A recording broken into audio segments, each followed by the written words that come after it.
This is J. Krishnamurti's third public talk at Rajghat, 1981. This is the last talk of this series.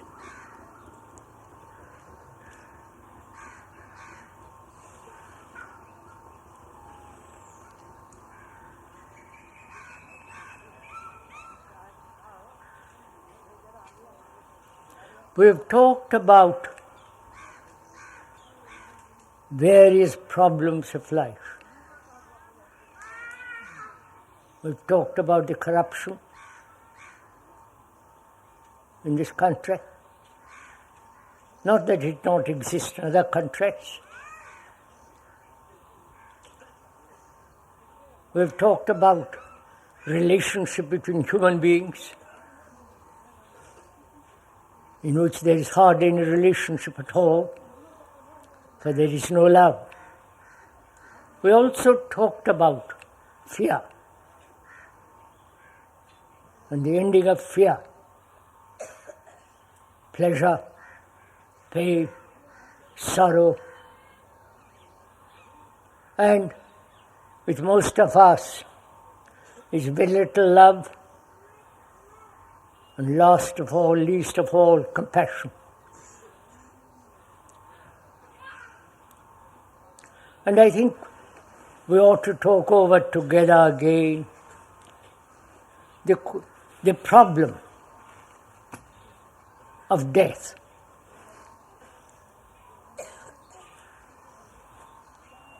I do not know if you are interested in these problems, how deeply you want to go into them. But though some of you may be casual interest, or some of you may be serious,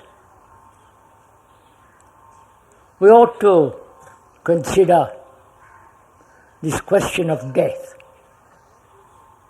whether it is be for the young or for the old. Death by accident, death by disease, death by old age,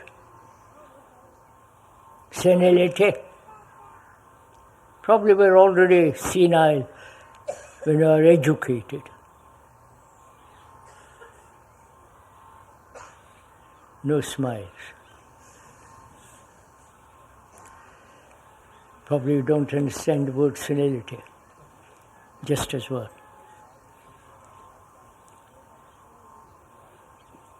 And man has been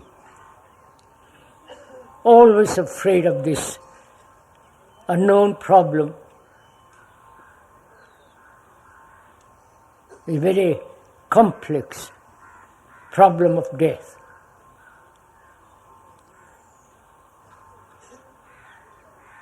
Why human beings have always put death at the end of life?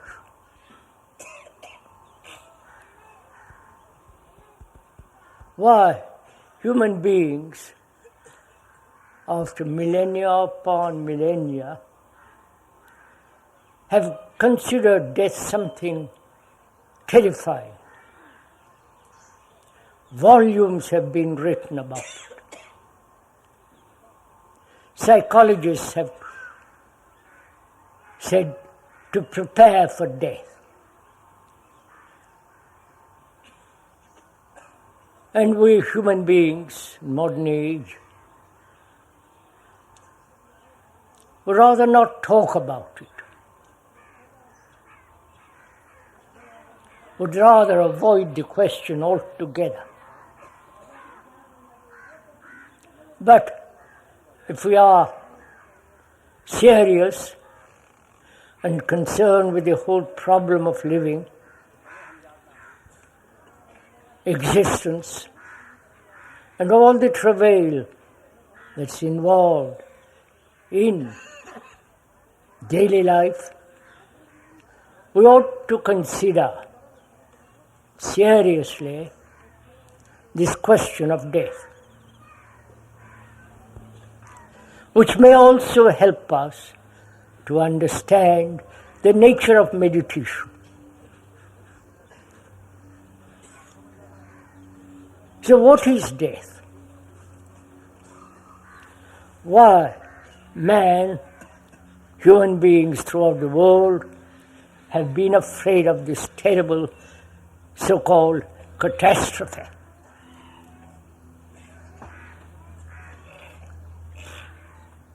Why human beings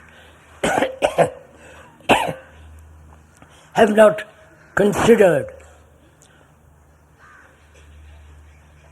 what happens before death rather than what happens after death?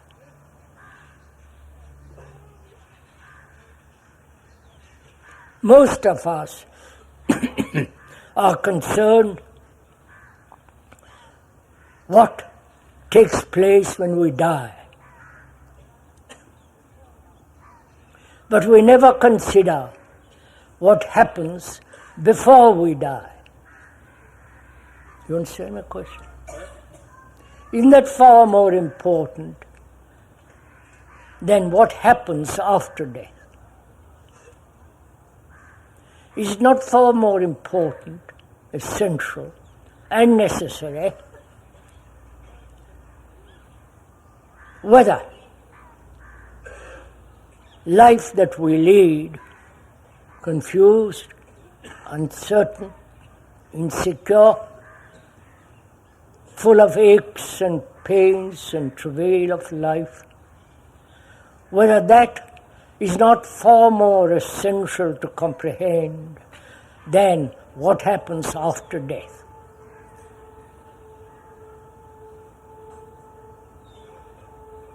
And perhaps then, when the living becomes more important than the dying, then perhaps death and life go together. Are we communicating with each other? Or are you merely agreeing to something that you don't understand?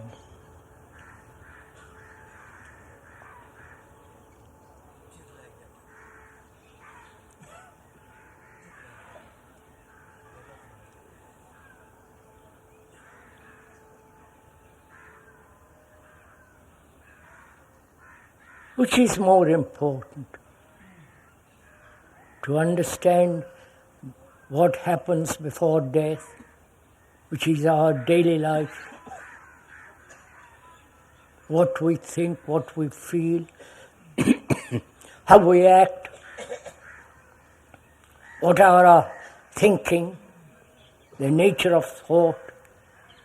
Is it not far more essential to understand that rather than inquire what happens after death?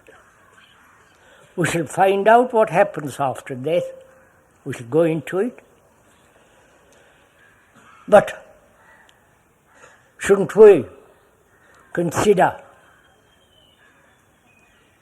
the way of our life, how vulgar it has become with all these absurd costumes that you're wearing? What is your relationship, not only with society but with each other? And also, why we live the way we do? Deceit, dishonesty, lack of integrity, and so on.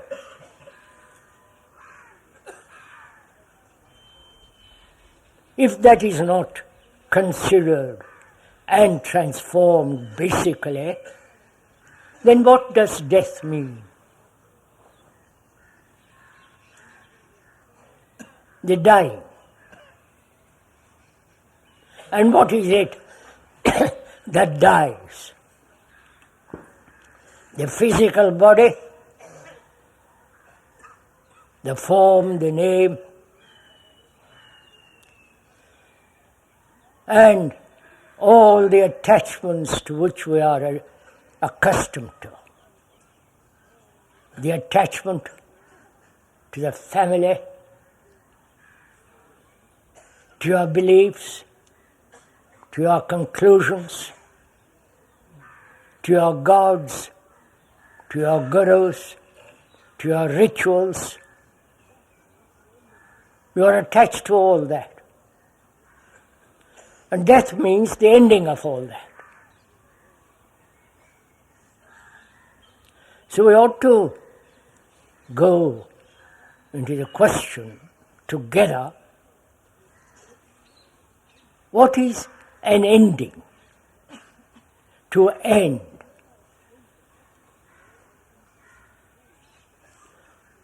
We never end anything. We're always wanting to continue.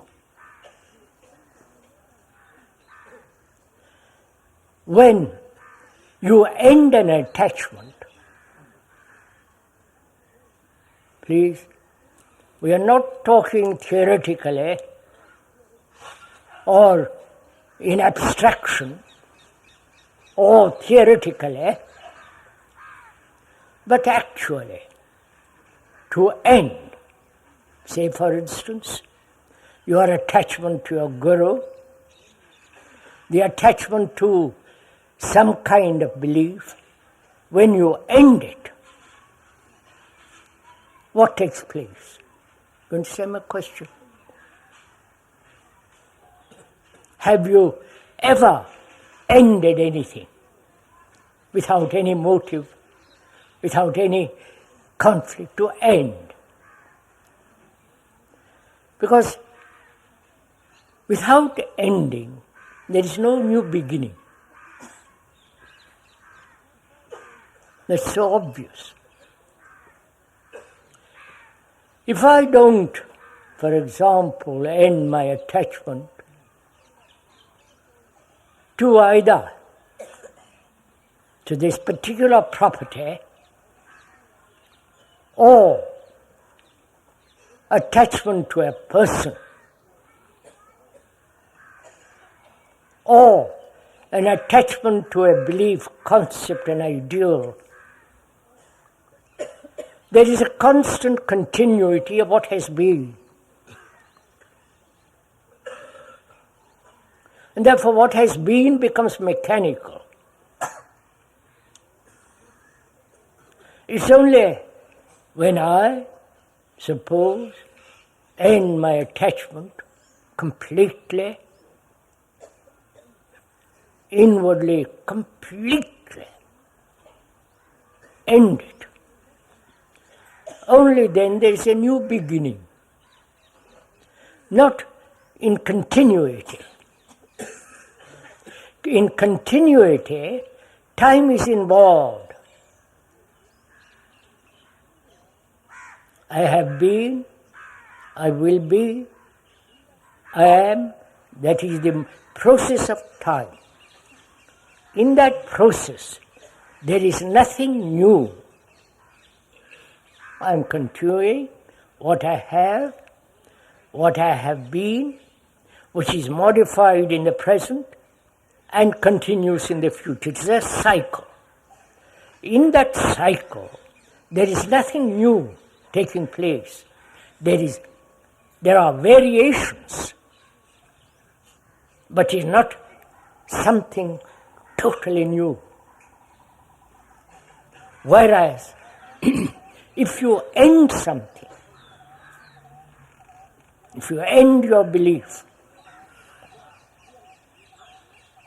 your conclusions, your theories, end everything that you have known, then there is a new beginning. And is death a new beginning, or the continuation of the old? You understand my question? Please do pay little attention. Do consider what the speaker is saying. Because we are facing a great crisis in the world. of which perhaps most of you are not aware.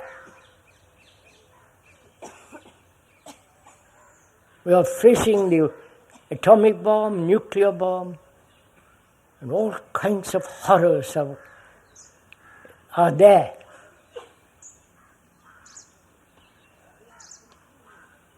And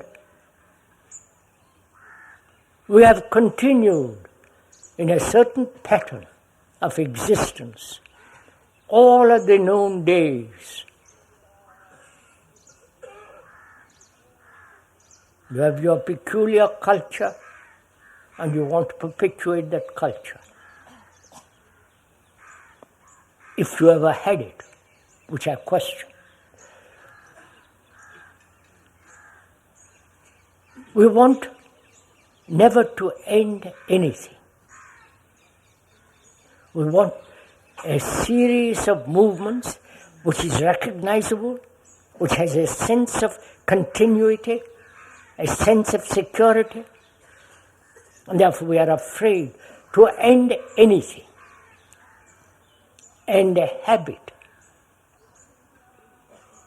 which means we are afraid of something that we have not already recognized, calculated, known. If this is clear, then what is death? The organism, through misuse, through conflict, through disease, through malnutrition, and so on, will naturally come to an end. Whether it dies very young, or 50 years, or 150 years, it must inevitably come to an end. That's you can't help it, you can't say, well, postpone it. However much our little brains may want to continue our absurdities. And death means both organically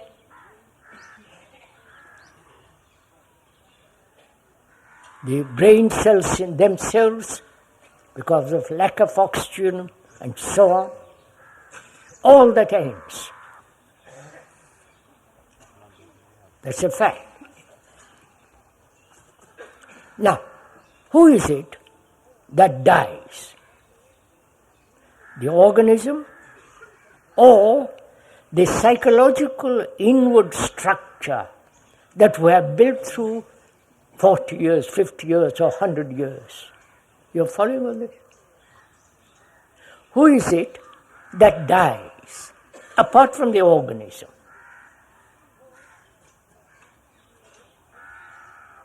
Is it thought that has built the whole structure of the me,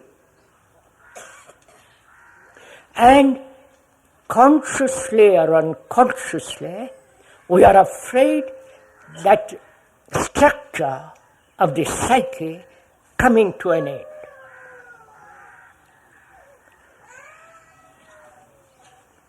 It's all right, it's all right. It's only a baby crying. I'm sure you've heard of it. It's all right.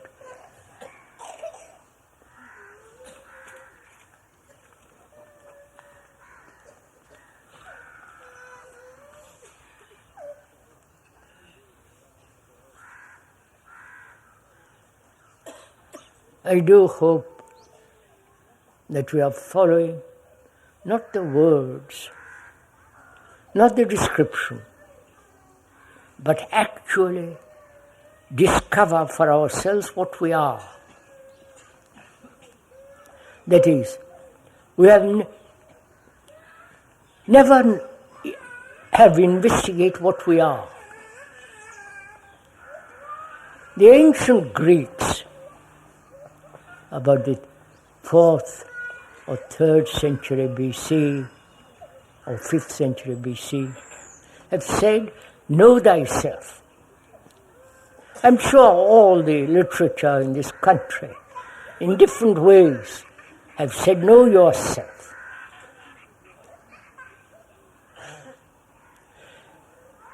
What is the yourself, the self? Don't invent.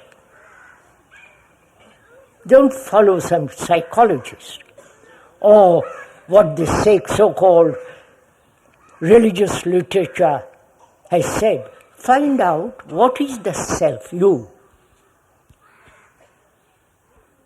It is that you that is clinging to the present and says, I don't want to die.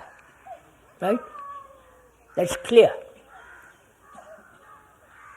So it's important to understand yourself, to understand it, to look at it, to see the nature of the self,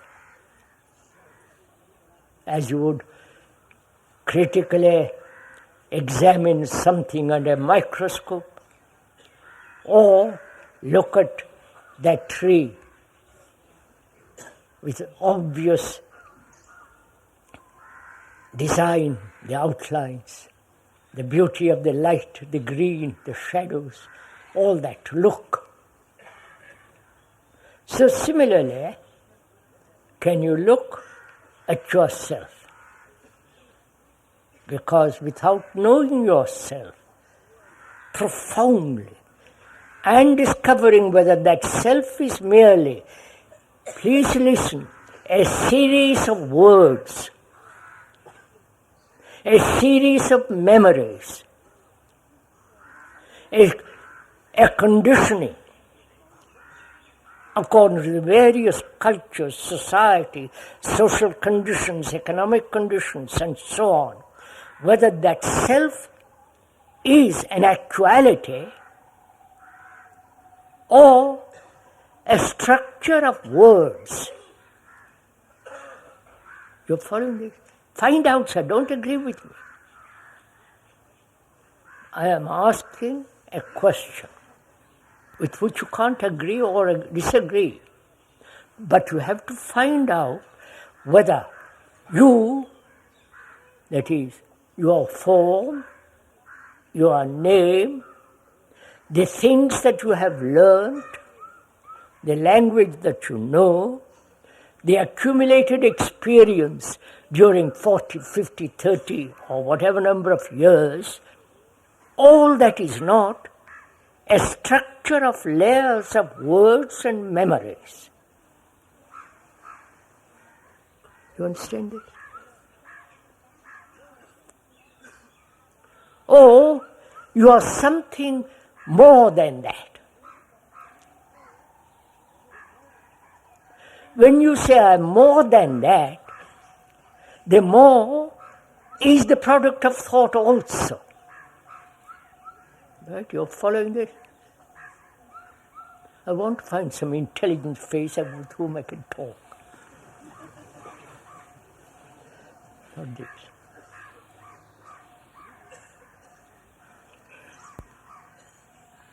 So the me, the self, the ego, the psyche is not only the past remembrances, the past memories. Those memories may be 1,000 years. Past structure of various contributory experiences. The me is essentially the product of experience and thought. Whether you say I am the Atman, I am this, I am that, is still the product of thought. Right? However much you may dislike the idea that you are merely a process of thought, the actuality is that you are. However much you may invent the super consciousness, it is still the process of thought. So, are you as a human being, merely, apart from the outer form, merely a structure put together by thought.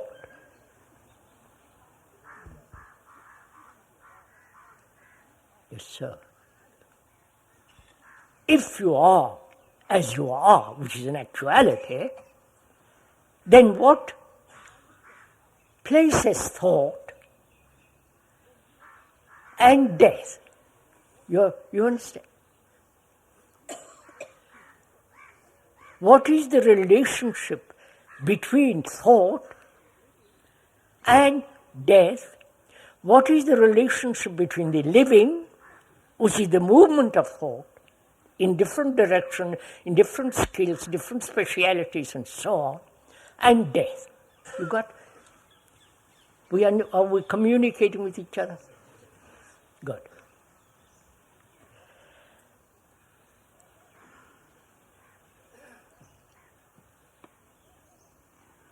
Now we have to go something much deeper, which is our consciousness. You understand by that word consciousness, to be conscious of, to be aware of the content of one's consciousness. The word consciousness, from Greek, I won't go into the etymological meaning, is to recognize, to comprehend. So our consciousness, which is you, is that consciousness different from another?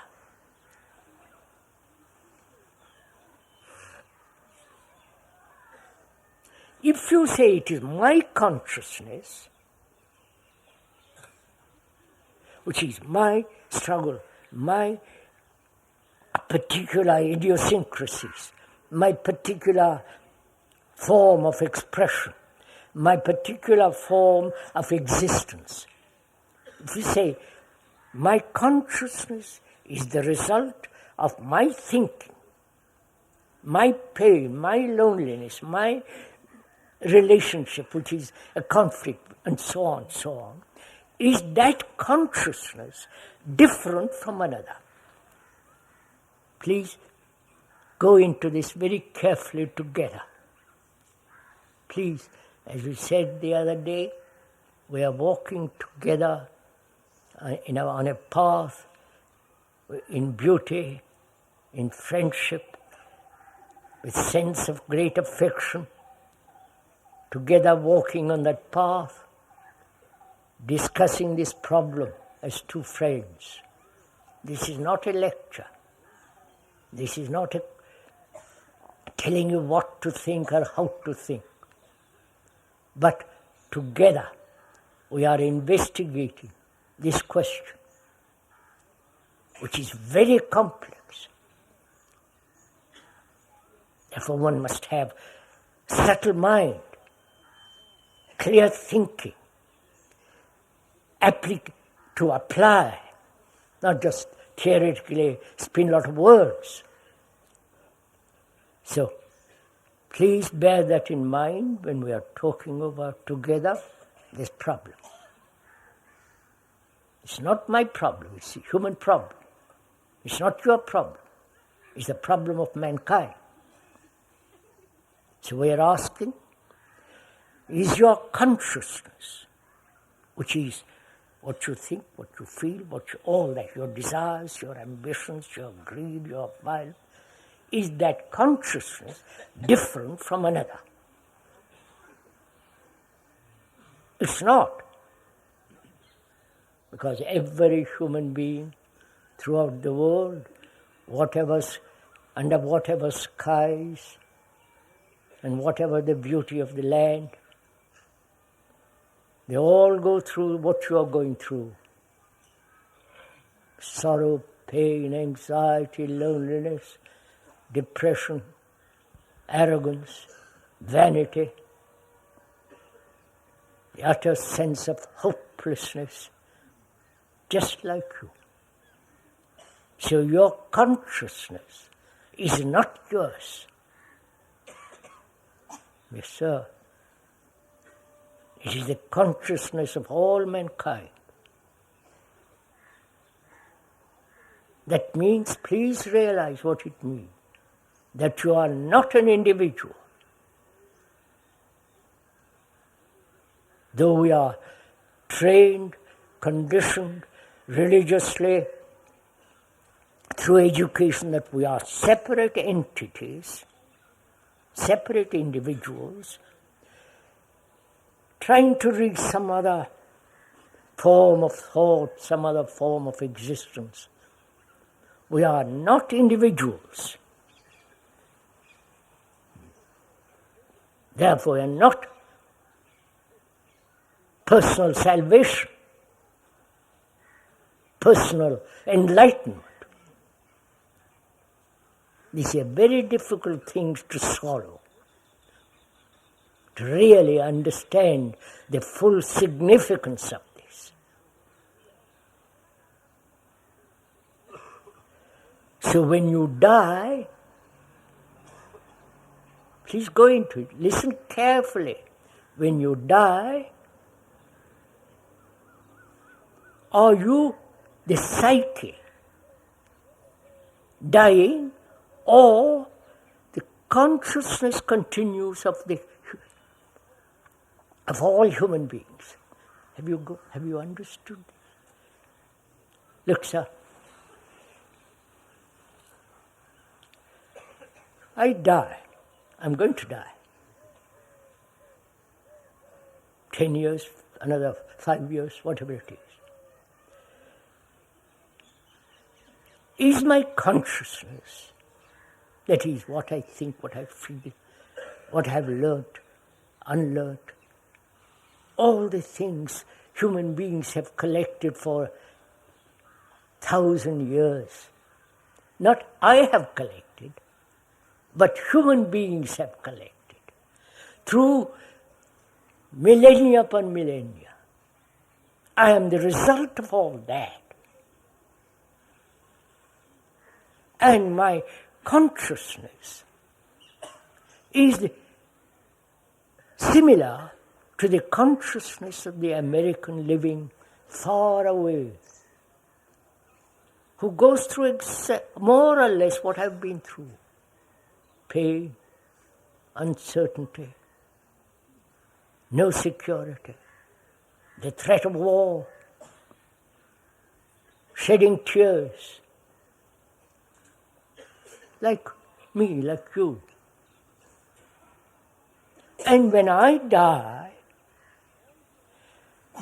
the consciousness of all humanity continues. But, this is the point, please listen carefully. But, if there is a transformation in that consciousness, then there is totally different relationship between that person who is out of that consciousness to the consciousness of all mankind. Have you understood? No, sir, don't please agree. It's not a question of agreeing or logically seeing, but the actual experiencing of it, the actual realization that you are not an individual. And when you die, unless there is a mutation in your consciousness, the consciousness of humanity continues. But if you, who are part of that consciousness, step out of that consciousness, you are no longer fearful, uncertain, seeking security and not finding it, the ending of sorrow, all that. If the brain is not finished with it, you are merely contributing the furtherance of the consciousness. Have you got this?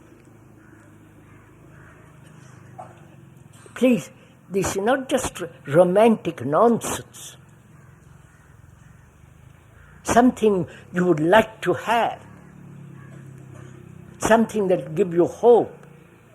But when you examine it logically, and most of us put aside our reason when we begin to think religiously, this demands logical examination, no sense of sentiment, romanticism, but careful examination. Then you discover that this is the common ground on which all humanity stands, because all humanity suffers, like you. And that consciousness, which is the ground upon which all of us stand,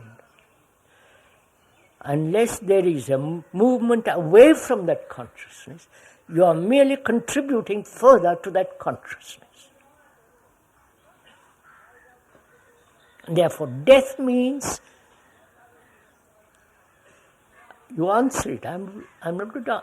I've put the question. So, what does death mean? The ending of a physical substance. But there is the thought as a material process, because thought is material, that continues in consciousness. Now, realizing all this, let us talk about meditation. That is, if you want to. Which means we have to inquire, what is a religious mind?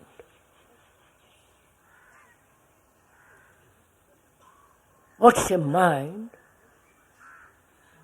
that has understood the true nature of religion? So we have to ask, what do we mean by religion?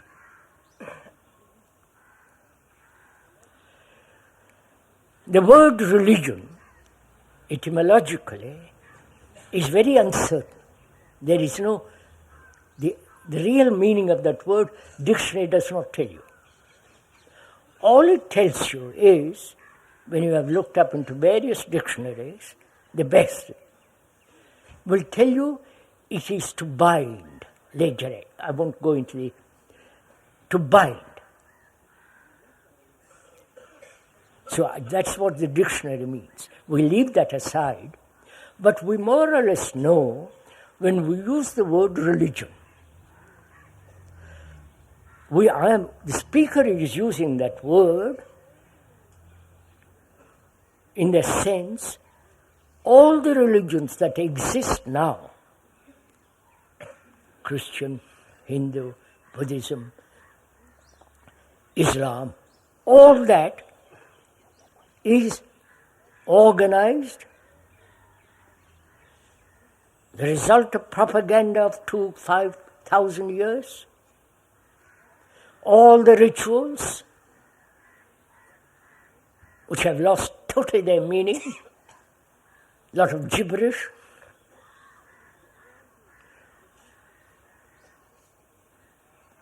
All the tradition connected with it. The speaker says that's not religion. Putting on these strange robes doesn't mean you're religious.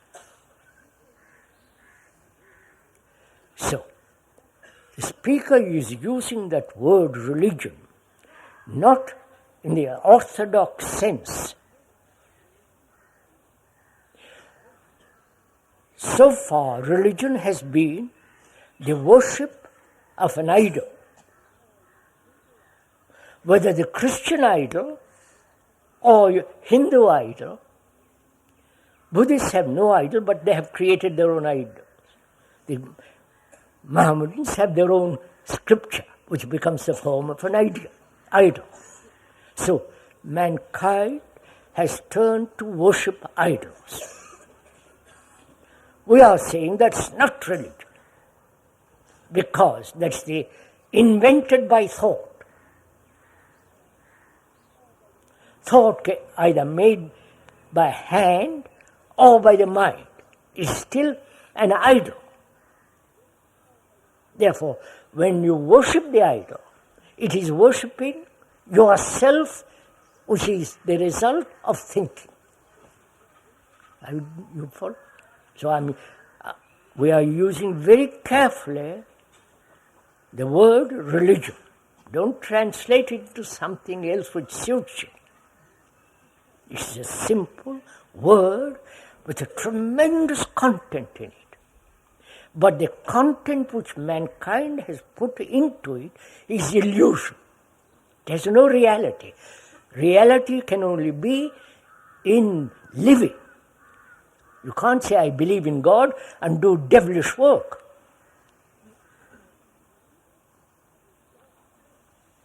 You can't say we're all for peace and prepare for war. So, if you want to have peace, live peacefully. That is, don't hurt another. Don't exploit another. Don't kill another. Don't become corrupt. Have great sense of integrity. So, having examined that word very carefully, we can go much more into it, we haven't time. Then, what is a religious mind? You understand? That which we call religion is not. All the priests, all the circus that goes on in the name of it is sheer rubbish. Whether going in the west or east or west, north or south. So having described what is not, I don't know if you have realized something. When you say what is not, actually inside and discard it totally, then there is a positive action. The very denial is the positive. I wonder if you see this.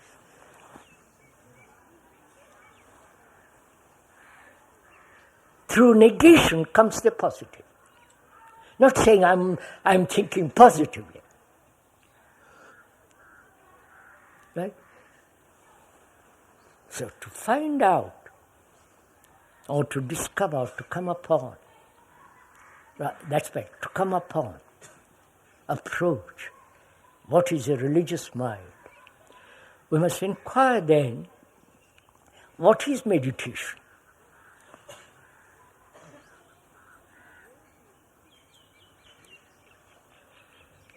The word meditation means to ponder over. I meditate about a problem. I think over a problem. Or I ponder over complex mathematical problems. The meaning of that word is to think over, ponder over, consider, give thought, give attention. That's the meaning of the word meditation, according to various dictionaries, which is the common usage of language. So, we are asking not how to meditate. Please see the difference. Not how to meditate, but what is meditation. Because if you say how to meditate, then it becomes very simple. Sit in a posture, hold your breath, follow a system, practice this, don't do that. That's not meditation. That's just repetition. Right? That's just continuing the same pattern repeated over and over and over again. Right? So that's not meditation. The system, the breathing, doing yoga, are continuing in the same pattern. Whether that word be some kola or amen or some other Sanskrit word used and repeat. that will invariably make the mind dull, obviously.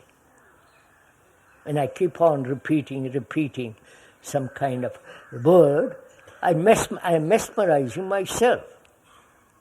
And so naturally, the brain becomes dull.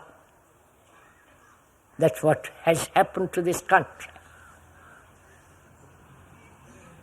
Religion has spoiled, destroyed our thinking capacity, because you have followed, obeyed, never questioned, never doubted. Right? So we are now inquiring into what is meditation.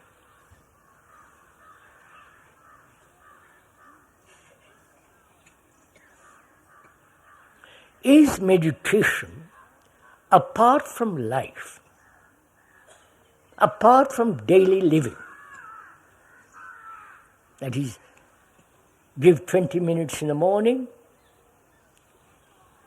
go out and do all the mischief you can, and then in the afternoon sit quietly, you follow, and continue in the evening.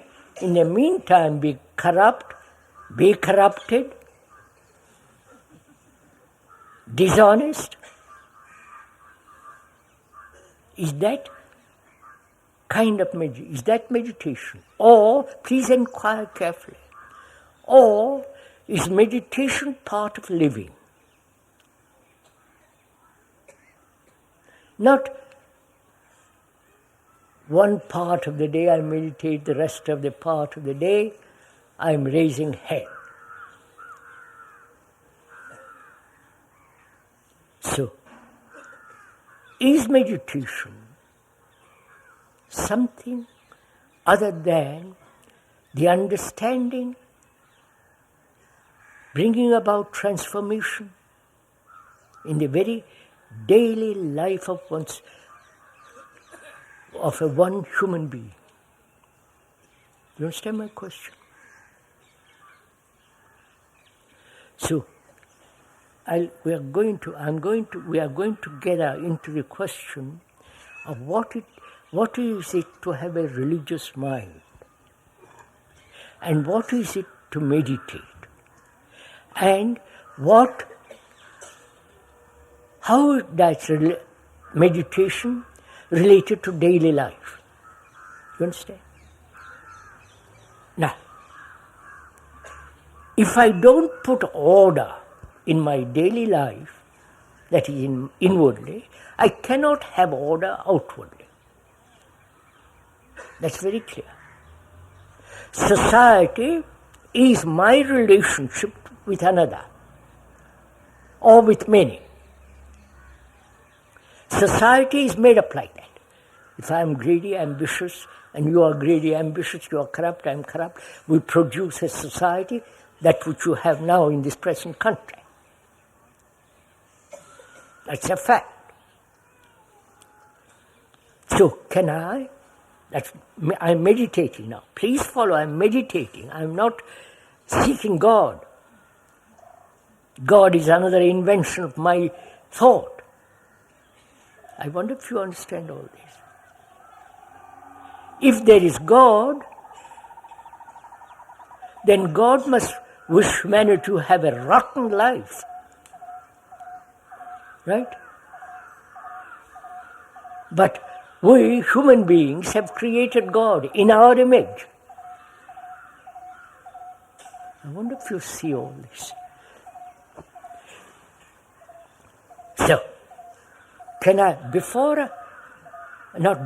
meditation is putting my house in order. My house, not the room, the house in which the mind lives. If the mind is not clear, has integrity, consideration, love, how can I possibly meditate? It has no meaning. So my first concern in meditation is whether I can put my house in order. logically, please see the logic of it first, the reason of it. Then if you understand the logical conclusions, then I must begin with myself, my house. So, I am seeking security. Security outwardly, security inwardly. Right? That's what all of us are doing. We sacrifice the inward security to the outward security. Right?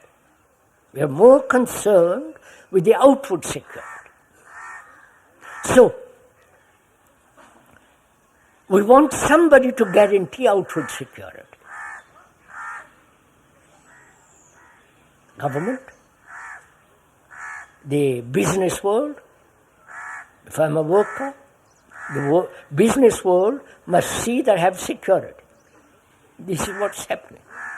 So, we want outward security, and the communists and the so-called Marxists say, have that first.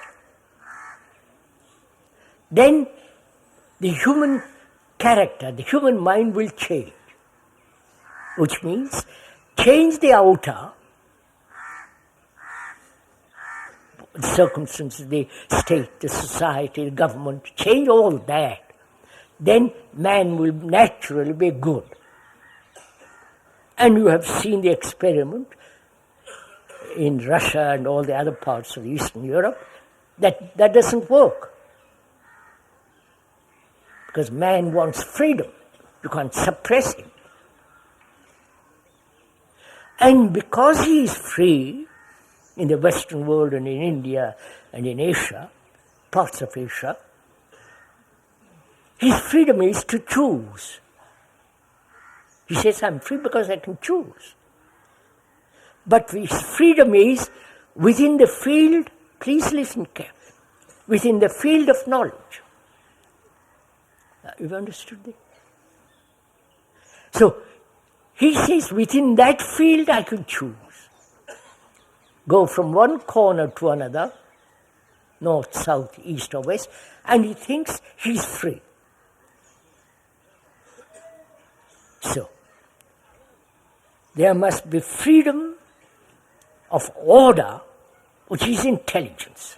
I wonder if you understand all this.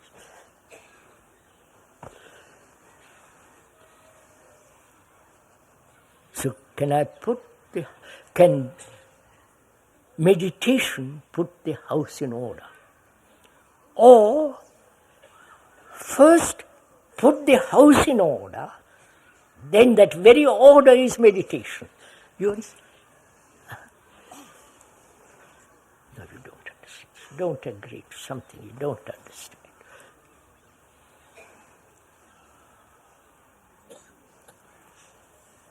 So, are we aware,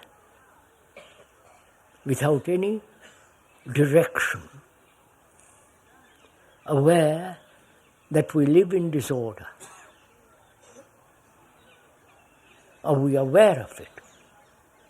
Aware in sense, I know I live in disorder. My room in disorder, ordinary room, disorder. My relationship is in disorder. My struggle, the very conflict indicates disorder. Am I aware of all that? Or the speaker is telling you, and then you become aware of it. See the difference?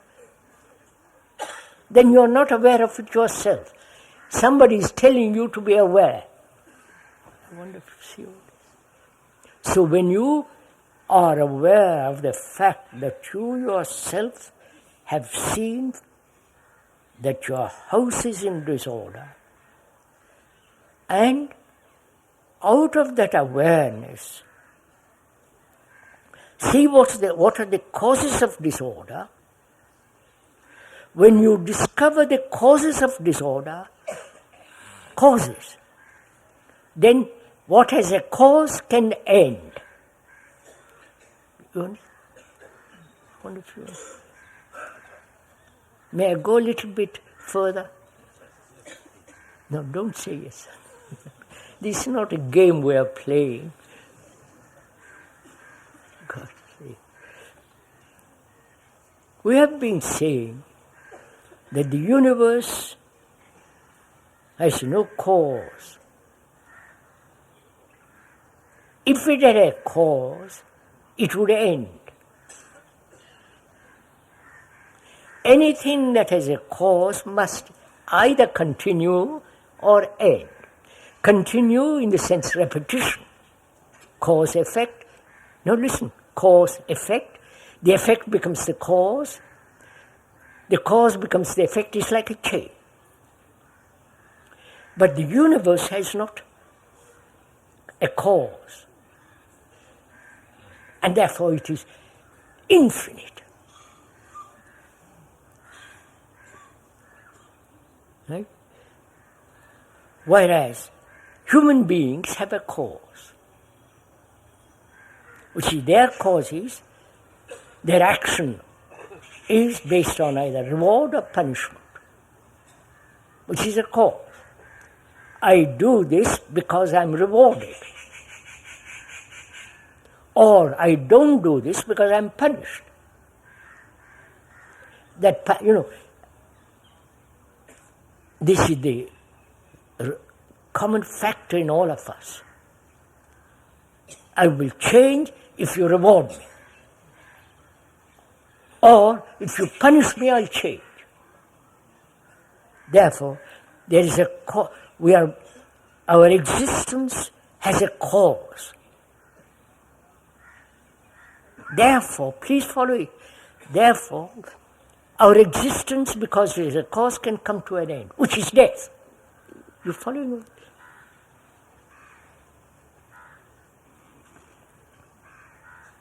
So, can the house be put in order without conflict, without determination, I must have this, which again brings conflict?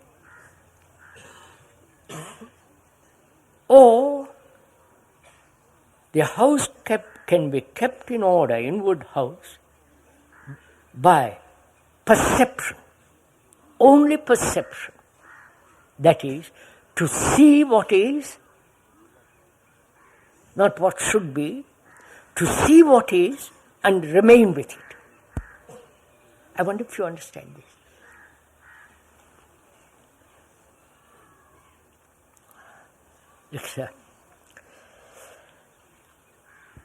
I'm in sorrow. Suppose I'm in sorrow. As part of my house.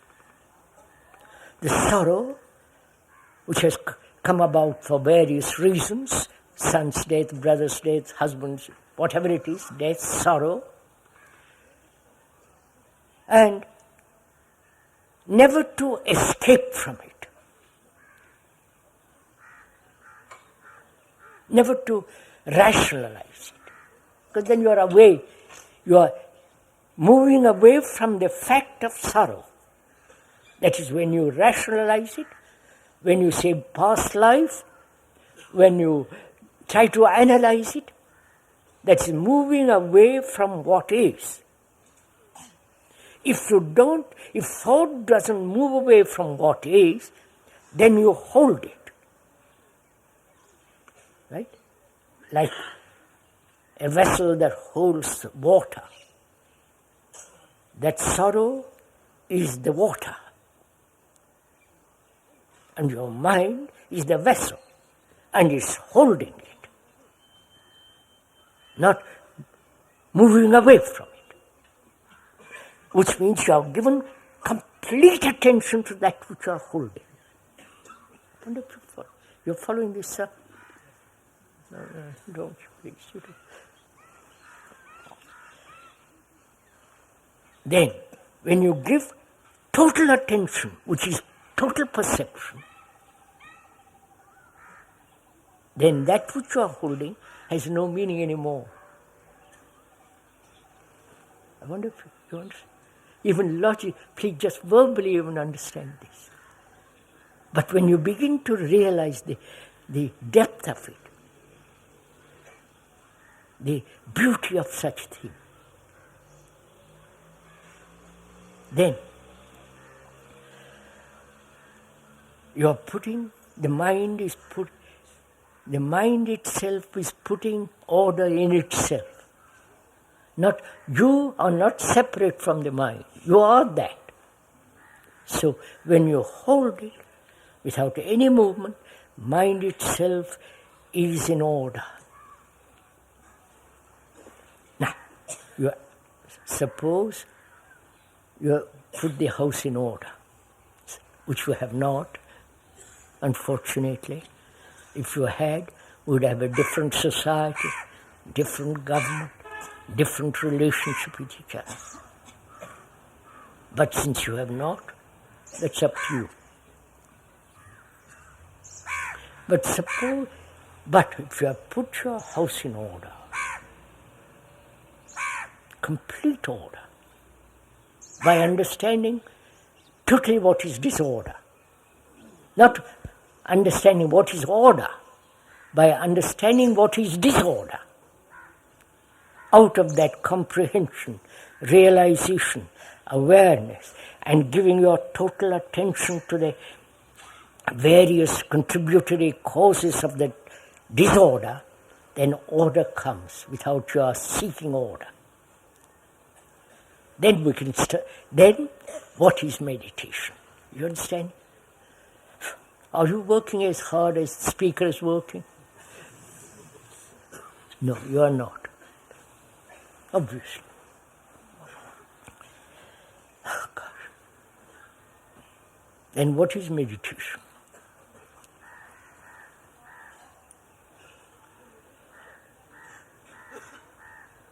Can you look at that tree without the word? Without the remembrance that is called a tree? Only observe without any movement of the past interfering with your observation. Have you ever tried this? No, of course not. Just look now, sir. There is that tree in front of you. Look at it, if I may suggest, without the word.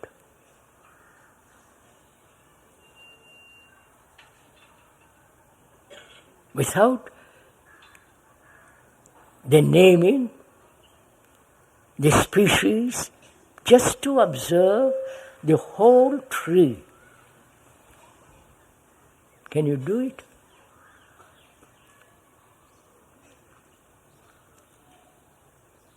Similarly, can you look at yourself without the word?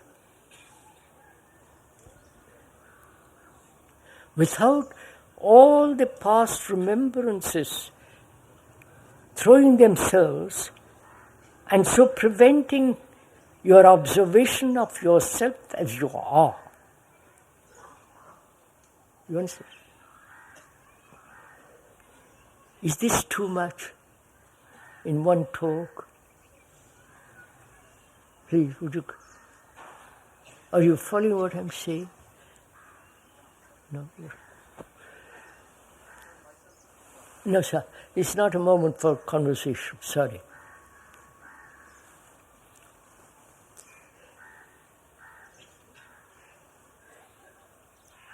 Can you look at yourself, which is meditation, please, we are meditating now. Can you look at yourself without the process of recognition taking place? That is, can you look at yourself without the observer, who is the past, and looking at the present? You understand?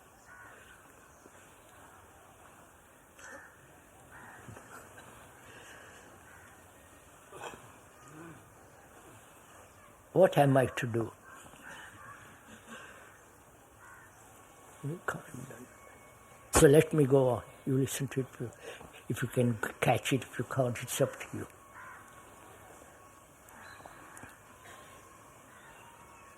Is truth something that is related to the past? Is truth something that you can capture it and hold it? Or truth is something that is nameless, timeless. And to come to it, to approach it, there is no path to it. Right? If there is a path to it, it is a fixed point. But truth is a living thing. It's not something dead, static. It's a living, dynamic, full of something extraordinary. So, as long as the brain is conditioned in the field of knowledge, that is, may I go into it a little bit? That is, our brain is conditioned by experience, which experience brings about knowledge.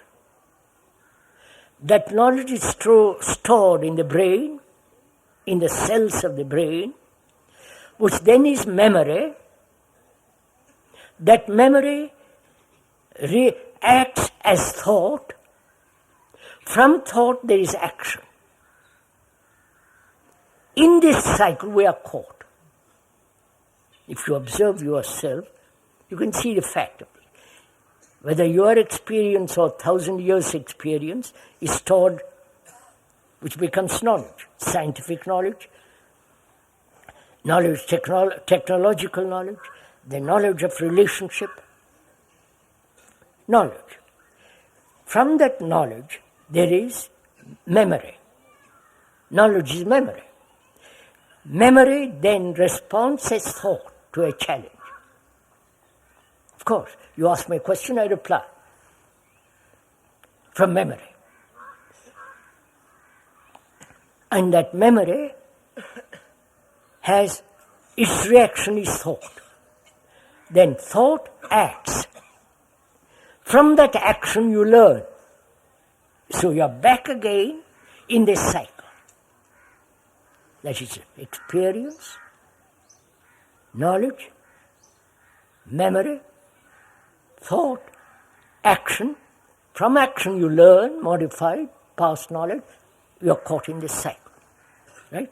That's how the brain functions. Because in that there is complete security, which is mechanical. I don't know if so. Meditation is inquiring, asking, questioning whether there is an action which is not based on this chain, in this momentum, in this process. Ask yourself this question, sir. Is there an action which is not based on knowledge?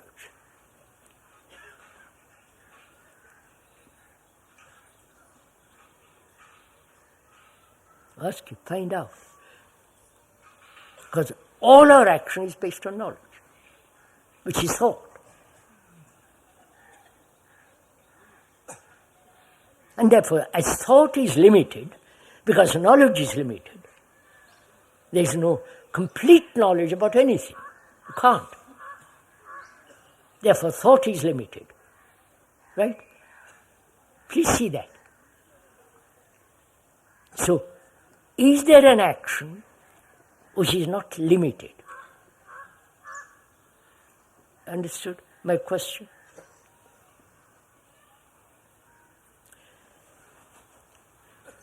I may give you an example, if I may, which is, most people are nationalistic. Their patriotism, their flag and all that nonsense. And The brain has become accustomed to that. And we see the importance of global relationship. Right? Because it is coming, it's taking place now. But we still stick to our nationalism.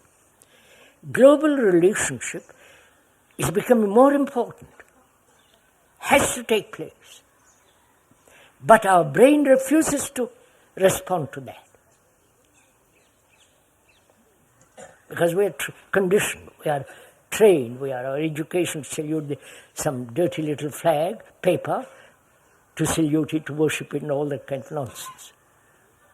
So the brain refuses, and yet it sees the necessity of the other. So there is a conflict. Now, to end that conflict, don't be a national. You understand? So our brain refuses to move from that which it has known. Meditation is to understand the whole movement of the known and to see whether it is possible to move away from it. So you understand that requires sensitivity. That means the senses must be awakened, not just one part of the... So, meditation is to put the house in order. Meditation is to understand the nature of knowledge. Knowledge of the books, Vedas, Upanishads, and blah, blah, all that stuff. To understand the nature of knowledge. And to see how dangerous it is becoming. Because it's repetitive. And to see, to observe this knowledge and hold that knowledge so completely that itself begins to, like holding water, which soon drips away. But you have to hold it. You have to see where knowledge is necessary, where knowledge is not necessary. Then, what is meditation? We are still pursuing, please. Which is to have a mind that has been completely, has put its house in order, has seen the very complex nature of knowledge, and to find out whether there is an action, a way of living without the whole burden of knowledge. Then also to inquire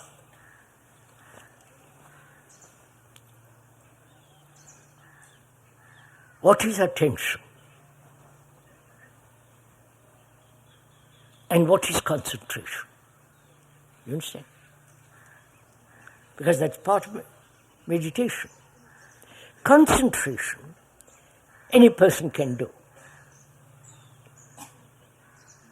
Right? In this sort of way, from school you're taught that. Concentrate on a book. When you really want to look out of the window, the teacher comes and bangs you on the head or tells you to concentrate on the book. So you learn very quickly to concentrate on the book. Which means you focus all your energy on a particular point, on a particular page, on a particular skill. If you are a scientist, you concentrate on that. Or if you are a businessman, concentrate on making money, cheating, and the whole business. No, we all cheat. You all cheat. Don't laugh. We are not insulting the businessman.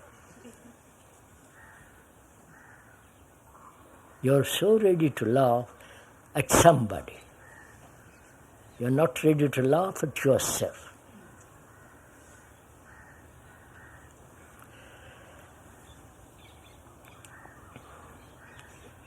So we more or less know the consequence of concentration, forcing thought to come to a certain point. That is to resist all intrusion of other thoughts, to give thought a particular point upon which it can dwell constantly. And the other is attention. Attention is not concentration. Attention, now just a minute. Can you attend completely on that tree? Attend, which means to look with all your energy, with all your nervous energy, capacity, with all that, look. And when you do so look, with your total attention, there is no center from which you are looking. Right? Do experiment on this. Look at somebody. Yes, look at your wife or your husband or these strange people sitting in front of me. Look at him. Giving your complete attention. In that attention, there is no point from which you are looking. You are taking the whole thing in. You understand? No, you haven't done this. So, attention is far more important than concentration. Because concentration is merely focusing on one point. Attention has no borders, because it has no center so as to have a border. You understand? That which is a center has a diameter. But when there is no center, there is no periphery. Attention is that. Then you have to inquire into what is silence. The mind, please follow this, the mind has put the house in order, has understood the nature of knowledge. Knowledge is necessary to go home, to drive a car, to speak, to do that. But psychological knowledge is not necessary. Psychological knowledge is the me, the accumulated experience and so on. So, also have to understand attention, concentration. Then, I'm asking, such a mind is completely silent. Either that silence is illusory, put together by thought, determined to be silent, or silence has no cause. I want to follow this. So, the mind, which has been through all this, not ideationally, but actually. Then what is silence? There is that whistle of the train, the silence between that whistle and another whistle, the silence between two notes, two noises, between two sounds, the silence between two thoughts, all that is still within the realm of cognition. But when the mind is completely silent, it is not aware that it is silent. Must be. Otherwise, it's merely playing tricks. I wonder if you want to. It's up to you. So, is there a silence without any cause?